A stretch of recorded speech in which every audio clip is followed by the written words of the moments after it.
Demak, darsimizdan davom etamiz. Bu darsda siz bilan IQ va coverlarni qanaqa ishlatish kerakligini ko'rib chiqamiz. O'tgan darsga bitta qo'shimcha tarzda ham page va bloklarga yana qo'shimcha ma'lumot berib o'tishim kerak bo'ladi. O'tgan darsda aytish esimdan chiqqan ekan. Demak, page va bloklar. Biz aytdik, Notion pagelar va pagelar ichida bloklardan iborat bo'ladi. Lekin har bitta mm, page'imiz ichida blok, bu blok ham page bo'lishi mumkin, ham blok bo'lishi mumkin. Masalan, mana bu yerda bu boshlang'ich birinchi modul boshlang'ich funksiyalari bizada bu page hisoblanadi, lekin page ichida bitta blok ochamiz. Masalan, oddiy text blok ochamiz va nima yozishimiz ham mumkin. Hop. Keling, yaxshi bunaqa qilaylik. Mana bu yerdan yangi page ochib olamiz. Yangi page ochib olamiz. Yangi page nomini Notion Pro deb nomlaymiz. Notion Pro boshida bir yangi bizga page paydo bo'ldi. Endi bizga bu yerda yana bitta page bor. Endi Notion Pro'ning ichida hop text kiritamiz. Masalan, textda oddiy text yozishimiz mumkin. Birinchi modul. Endi qarang, birinchi modul bu text blok bo'ldi, lekin xuddi shu text blokni biz page ga aylantirishimiz mumkin. Mana bu yerdan to'g'ri into kirib, to'g'ri into page qilsak bo'ldi. Notion Pro page'ning ichida birinchi modul page bizda paydo bo'ldi. Endi bitta buni nima qilishimiz mumkin? Notion Pro'ning ichiga yana bitta zo'r funksiyani ko'rib chiqamiz. Mana bu page bo'lib qoldi. O'tgan safar yaratgan birinchi modul boshlang'ich funksiyalar page'imizni Notion Pro page'iga ko'chirib o'tkazishdan ko'rib chiqamiz. Mana bu yerdan tugmani bosamiz. Move to ni bossak, mana bizga variantlar beryapti. Siz Notion'dan ko'proq foydalangan sari, ko'proq page'lar ochgan sari ma'lumotlar ko'payib ketadi. Shuning uchun mana bu yerda o'ziga kerakli o'tkazmoqchi bo'lgan joyga yozib o'tamiz. Ya'ni biza birinchi modul boshlang'ich funksiyalar deb nomlangan page'imizni Notion Pro page'ini ichiga o'tkazmoqchimiz. Mana shu yerda Notion hozir qolibdi. Mana Pro. Notion Pro deb yozasiz. Sizda avtomatik o'zi chiqib turishi mumkin. Keyinchalik sizda ma'lumotlar ko'p bo'lsa, undan imkoniyatlardan foydalanish uchun men qidiruvda atay to'liq yozdim.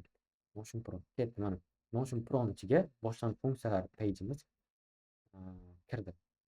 Mana buni o'chirib tashlaymiz. Bizga bu kerak emas. Mana Notion Pro birinchi modul boshlang'ich funksiyalar. Endi buni ichini ochsak, ichida bor yaratgan darslarimiz kelib chiqadi.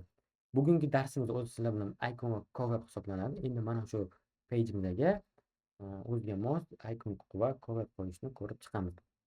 Uning uchun mana shu joydan add iconni bosiladi. Notion sizga emojilar tanlash imkoniyatini berish mumkin. Emojilar menimcha hamma ma'lumotga ega. O'ziga yoqqan emoji tanlashingiz mumkin yoki icon tanlashingiz mumkin. Bu Notion o'zining iconlari hisoblanadi. Bular sizga o'zining iconlar ro'yxatini bergan. Uni siz birortasini tanlaysiz va o'zingizga yoqqan rangini ham tanlab olasiz. Rangini ham har xil rang variantda beradi. Masalan, bizda buning uchun boshlang'ich funksiyalar bo'lishi uchun qanaqadir playback, ya'ni kirish ma'nosini anglatadigan, starter ma'nosini anglatadigan playback qo'yamiz va uni rang tanlaymiz. Bunda ko'proq shu qora rangi ma'qul keldi. Mana biza birinchi modul boshlang'ich funksiyalarimizga icon qo'ydik. Endi bunga biz cover qo'ysa bo'ladi. Coverda ham Notion sizga imkoniyatlar beradi. Cover qo'yish bosgan vaqt o'zi avtomatik o'zi birorta cover tanlab qo'yish mumkin, lekin siz uni birinchi joylashuvini o'zgartirishingiz mumkin, tepaga pastga qilib, yoki uni boshqa cover qo'yishingiz ham mumkin. Bu Notion o'zidagi galereyadan yuklashingiz mumkin.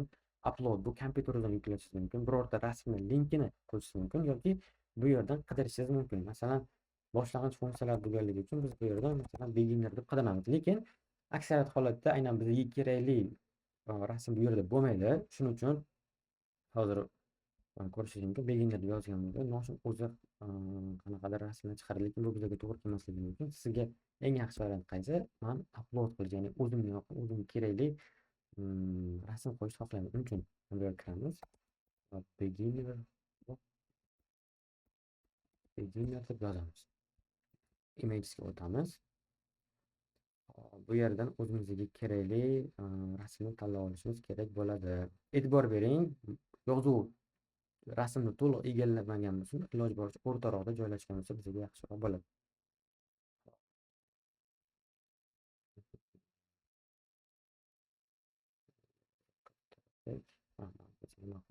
Buni save as image qilib beginner cover deymiz. Beginner cover aytamiz. Notion'ga qaytamiz. Upload bosamiz. Upload file. beginner cover degan bosdik. Mana to'lib qolishini ozroq kutamiz.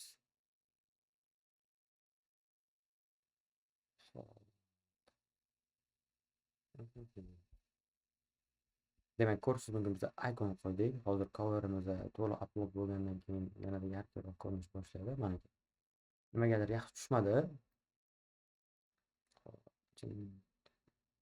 Ko'ramiz. Boshqa rasm tanlaymiz.